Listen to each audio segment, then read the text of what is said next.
Sziasztok, sziasztok! Petra vagyok, az Easy Hungarian-től.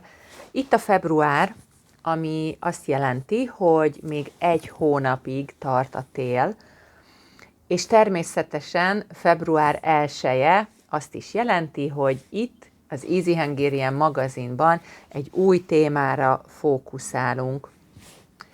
Februárban itt Magyarországon már gyakran van egy kicsit jobb idő, most is plusz 2, 3, 4, 5 fok van, tehát nincsenek mínuszok, és ezért a február egy jó időszak a betegségekre.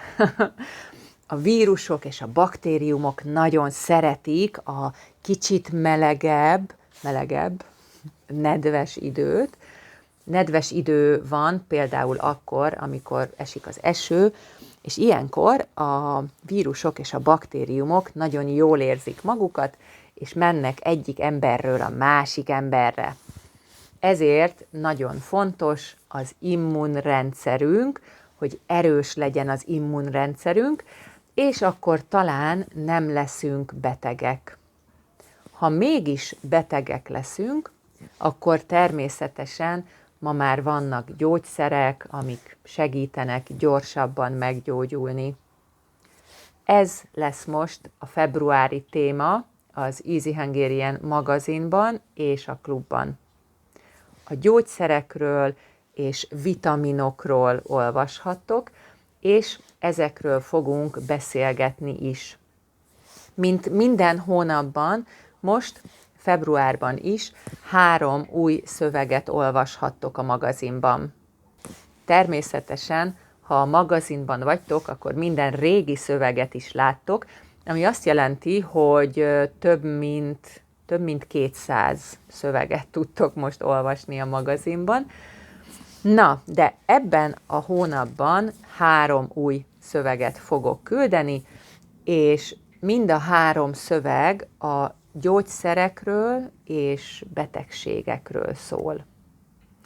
Vannak olyan gyógyszerek, amik minden háztartásban ott vannak, például a paracetamol, vagy az ibuprofen, vagy a penicillin is egy mindennapi gyógyszer a mai modern világban.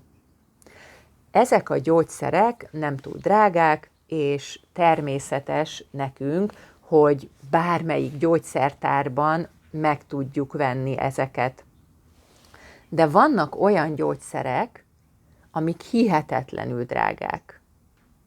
Azt olvastam, hogy most a világ legdrágább gyógyszere több mint 4 millió dollár. Ez több mint 1 milliárd forint. Az egyik szövegben arról olvashattok most februárban, hogy miért kerül egy gyógyszer 1 milliárd forintba, és egy másik gyógyszer csak 1000 forintba. Azt mindenki tudja, hogy egy új gyógyszert fejleszteni, vagyis megcsinálni, nagyon-nagyon sok pénz. Ez egy hosszú és bonyolult folyamat, sok-sok lépés van, mielőtt megszületik egy gyógyszer, és lehet használni. Persze ez rengeteg pénz és rengeteg idő, de nem csak ezért drágák a gyógyszerek, hanem vannak más okok is. Ezekről írok most februárban a magazinban, és ezt a szöveget, és a videó szövegét is természetesen megtalálod az Easy Hungarian magazinban, a patreon.com/Easy Hungarian oldalon, vagy nézd meg a linket a leírásban. Tehát egy új gyógyszer mindig sok időbe és sok pénzbe kerül, ez biztos. De természetesen van olyan is, hogy véletlenül találnak valamit, ami segít. Például ez történt a C-vitaminnal is. Az 1930-as évek előtt nem volt C-vitamin tabletta. Volt egy magyar tudós, Szentgyörgyi Albert, talán hallottátok már a nevét. Ez a tudós azon dolgozott, hogy hogyan lehet C-vitamint találni, vagy hol lehet C-vitamint találni. Sok-sok dolgot kipróbált a laborban, mindent vizsgált, és a legenda szerint egy véletlen miatt rájött, hogy a paprikában sok C-vitamin van. Később sikerült C-vitamin tablettát gyártani, csinálni, és ezért tudunk ma C-vitamint szedni, és így erősíteni az immunrendszerünket.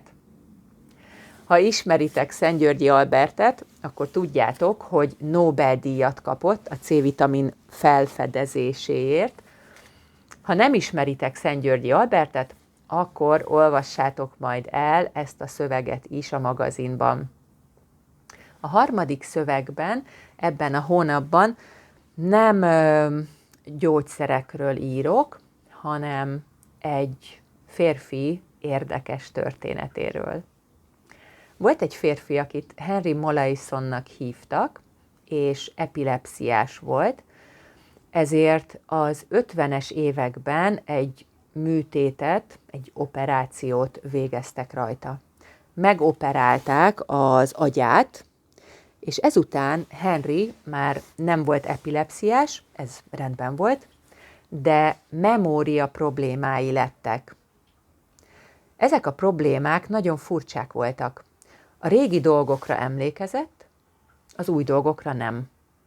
Sok-sok orvos vizsgálta Henryt egész életében, és könyvet is írtak róla, és ma azért tudunk több dolgot az emberi agyról, és a memória működéséről, arról, hogy hogyan működik a memóriánk, mert Henry agyát vizsgálták az orvosok. Hát ez lesz a 3 új szöveg most februárban, szerintem nagyon érdekes lesz.